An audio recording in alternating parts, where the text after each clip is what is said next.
everybody, Phantom Darkness 135 back again, and keeping with the Abandoned series, here is Abandoned 2, taking place in what the description calls the asylum, but what the game calls a manor. And since, as I've mentioned before, I don't have my microphone still problem fixed yet, I'm going to do my best to, right now I'm going to mute it because the rain is incredibly annoying in the menu. So I'm gonna let you guys read that.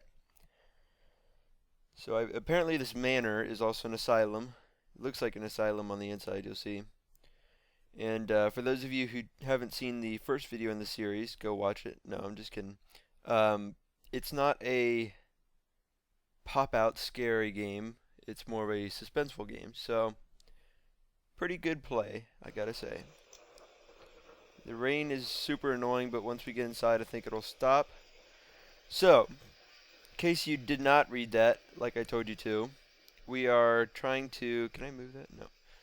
Trying to get out, or get out of this place that we stupidly went and investigated after the last abandoned game. And as we walk up to the door, you want to get this peg up here, and the shovel. And we're going to step back one and use that shovel on the dit. And that's going to get us our key. Cannot wait to get inside and stop this rain. Maybe it doesn't stop when you're inside. Alright, well, you know what? There's really no relevant or really exciting sounds or any reason we need to have the sound on. So I'm just going to mute it. Really, the whole game is just that rain sound. There's the occasional chime when you get something, and oh, a shadow, and there it goes.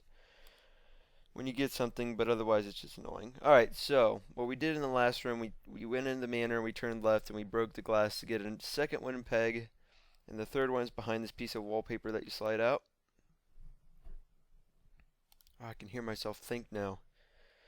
And in here, some odd objects. The one we want is blatantly obvious. It's this chisel right here.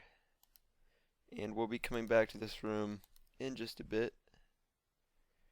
Where do we want to go? The shadow's back, and there's an orb. We will go this way, because now we have all three pegs, so we turned right twice. And we're going to put those three pegs in their respective holes, which the order does not matter, actually. So just put them in the holes. The phone's ringing. Okay, bolt cutters. We got bolt cutters now. And we're going to go up and take this sponge. That's very clean for being in here. And I don't want to know what it was used for being in an asylum. And we're going to go up again and right. And then we're going to step forward and we're going to fall through the hole in the floor that you probably didn't see. I'll show you it later. We'll be back. Alright, down here in the basement, we survived quite a fall, and we're going to use the bolt cutters on this ladder right here. And step forward, and we're back in front somehow. And, oh, I just noticed that window opened. In case you missed it, that red energy is the thing that's keeping us out. Or in, or whatever. So, there's a shadow again. Now that we have the sponge, go forward, and forward again, and use it on this. And we have the word Alice and the numbers 6, 4, and 6. And of course, it's a code, and we're going to use it shortly. But first, we go back to that room we fell through. We're going to put the ladder across that gaping hole in the floor that you might have missed. Our character certainly did. Alright, in here is another puzzle.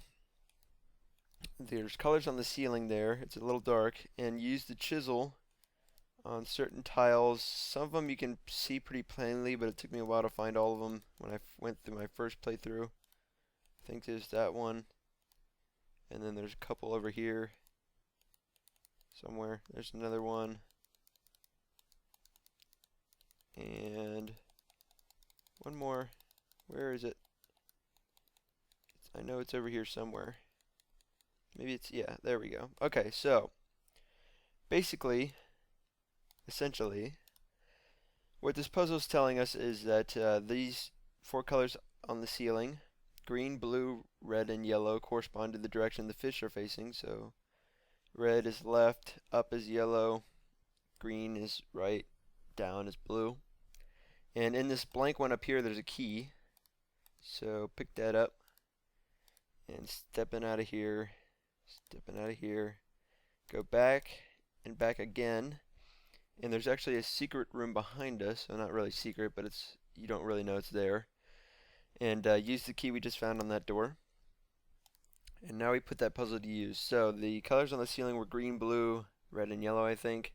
So green was right, blue was down, red was left, and yellow. So it's really just right, down, left, up.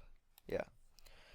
And we get an old ratty looking book, which contains a couple clues. For instance, that shows us one of the things we're going to need. It says help yourself. This is important, so take note of that word caged.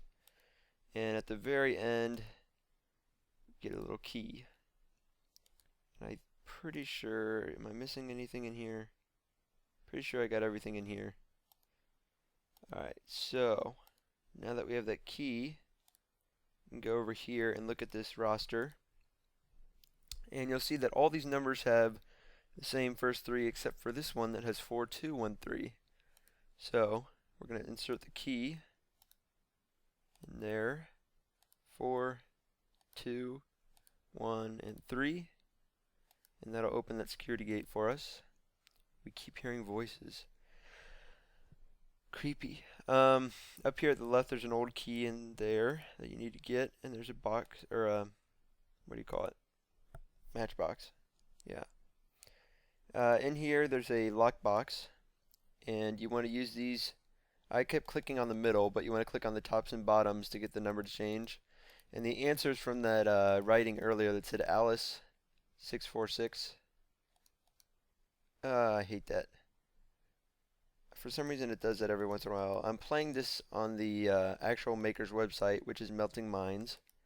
And I'll, of course, include the link in my description.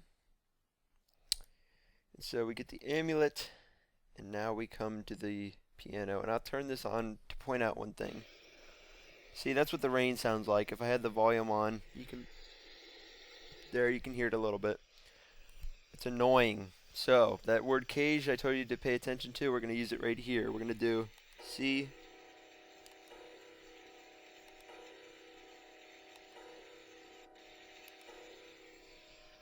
And we get the amulet, and I'm turning the sound back off. I just wanted to point out that that is all the same note, and that kind of bugs me. But I'm weird. So, in here to the left, we're going to use the chisel on this thing and get the other piece of the amulet. And I think that's all we need from over here. How many pieces do we have? We have 3. Okay, so yeah, we're good. So stepping back, all the way back to where we, not that far, where we started in the first hallway and turn left. And here's another door that used that old key we found on. And for some reason it's bright in here. Excuse me. But we're going to make it brighter by lighting candles and making it, you know, kind of nice. Kind of nice for us and the crazy ghosts that are around here. Alright, so now we get the fourth and final piece, and all you got to do is put them together like a boss. And we have our amulet. Step back, step right, step back, and back. Use the amulet. Boom, baby, we are out of here. Now, please stop going on these paranormal investigations. That is Abandoned 2, a little easier than the first one. I believe there is a third one. If I can confirm that, I will definitely be doing it. Not too soon, though, because I'm going out of town tomorrow to Michigan. Woot. And, yeah, thank you for watching. I hope this helped you. If not, I'm sorry for wasting your time, and you can go screw